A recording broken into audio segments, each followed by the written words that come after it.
निर्देश आया है, इसलिए हम आपके यहाँ बोल रहे हैं। लगभग सभी लोग उपस्थित हो चुके हैं। अब एक लाइन से इधर दिया जाए और सीनियर आदमी संगठन के बारे में बताइए, कहाँ कहाँ पर किस जिला में लिखते जाएंगे, हाँ कर पूर्वोत्तर हिंदुस्तानी सम्मेलन की स्थापना 1946 में गुवाहाटी में हुई।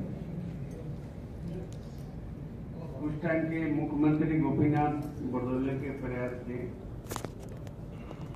उस टाइम के बहुत बड़े ठेकेदार श्री सोमेश्वर चौधरी जी के घर में मीटिंग हुई थी, जिनके नाम पे 8 गांव में एसपी चौधरी रोड भी है।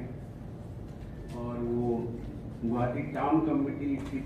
आपको टाउन होने से पहले गाँव गुवाहाटी जो है वो टाउन कमेटी था, उसके फर्स्ट चेयरमैन हुए। तब से सम्मेलन जो है काम सामाजिक हित में काम करती आ रही है। वर्तमान में सम्मेलन ने आपको पिछले करीब